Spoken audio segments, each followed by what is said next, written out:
First order of today is to check and see if we're producing power. I want the batteries to start charging. They're at like 12 or 13 volts. We want to have them more than that. I've covered all the logos on these things because I'm not really sure if I actually like this system yet. Yeah, I want to hide the logos until I actually find something, until I'm confident that I recommend it and like this stuff. So it's running at 13.2 volts from the solar panels. That's what the solar is reading. I don't know if the solar controller reading 13.2 volts means that the solar panels are pulling receiving 13.2 volts worth of solar, or if they're measuring the battery. But I do know one thing. I've only uncovered 2 of the solar panels. So I'm gonna go uncover the rest and see if that makes it so that we get more volts, which means amps can run to the batteries, which means the batteries can charge. Because I think the batteries need to be at about 14.4. And so today, if we can use solar power to charge the batteries up as far as we need, then that's a really great thing. Here we go.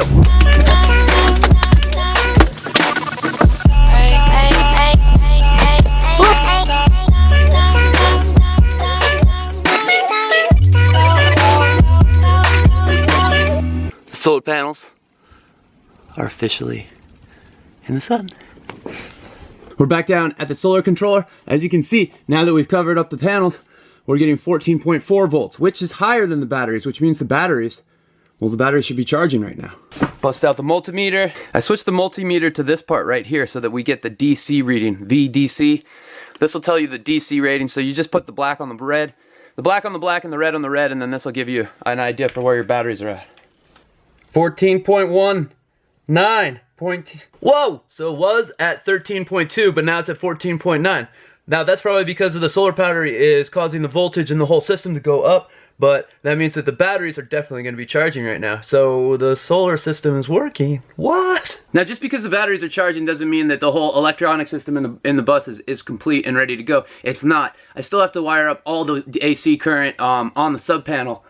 And then also the DC wires to the refrigerator, to the furnace, to the... Oh man, there's a lot of stuff to wire. That's what I'm gonna get at right now.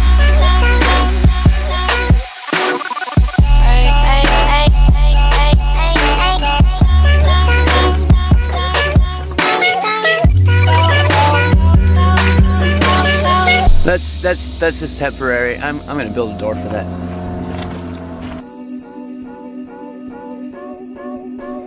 So even though I was a little grumpy yesterday because I didn't know what to do, I mean, I've basically figured it out and it looks like everything's operating perfectly. Let me explain. The batteries we have here, and these are specifically for our AGM batteries. Everybody's batteries are going to be different, but they have a float charging voltage of 13.6 to 13.8. That means that you want the voltage to be at 13.8 to charge the batteries up. Now there's an equalization and cycle service, which is 14.6 or 14.8. Equalization is something that, according to what I read, you do at the most once a month and maybe 2 to 3 times a year, depending on whatever. I don't know. But it basically heats up. Equalization is when you heat the batteries up and you overcharge them just to kind of like mix things up and change them. So basically what I want to do is keep these things at about 13.8 volts. And that's what we've got going right now. This is just a multimeter and we're at 13.9. I'm kind of overcharging just because I wanted to play with it, but I'm also not using any power, so having it just be a little overheated isn't going to be that big of a deal right now. The solar controller has gone up. Let's see here. The solar controller says that we're at 100%. We're putting 8.8 amps in there, and oh geez.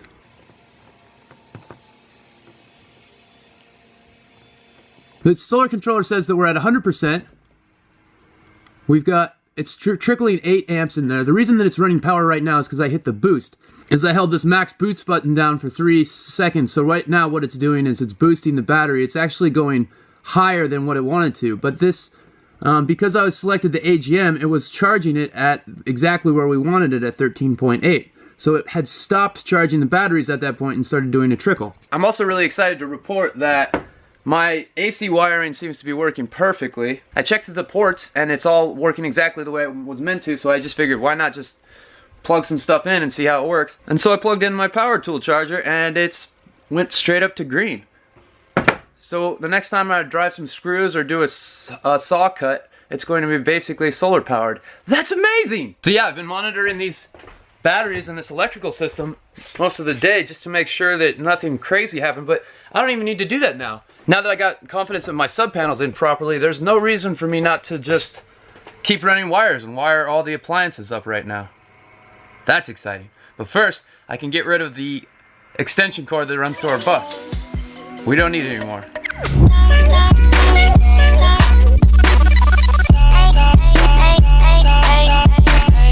Ha!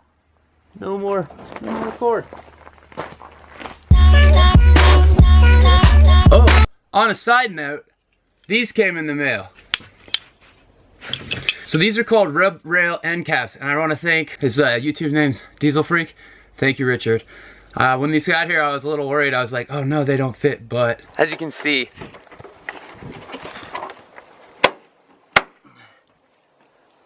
what? They fit perfect. If you guys are into bus conversion videos, you can check out his channel. I'll link it in a little button that will pop up somewhere around here. But this kind of thing, he just sent them to me. He just saw that I needed them, and then he just sent them right over. How awesome is that? Thank you. Thank you very much. Have a great day.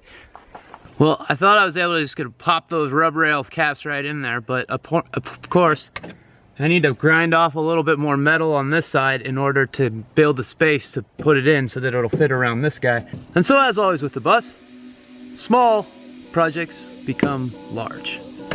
Become involved, I would say. Yeah, here we go.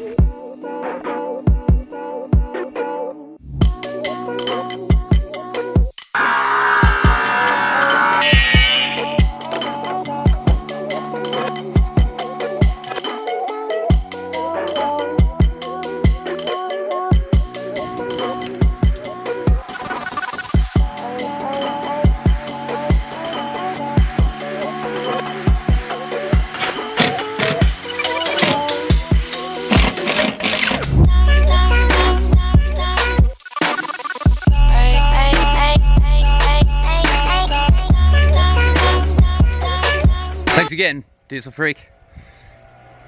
Saved me a ton of work, thank you. What are you doing right now, babe? This is the Fantastic Neutral, and I'm just connecting it to our fuse block.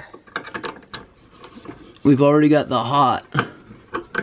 So now, this is the Fantastic Fan Neutral, this is Fantastic Fan Hot, this is the red. I think this wire is too small, I want to replace it with a bigger one, but for now, I want to be able to test it, so I just use this 18 gauge wire. We've got the fuse in, so now the Fantastic Fan should work. We got batteries in the remote.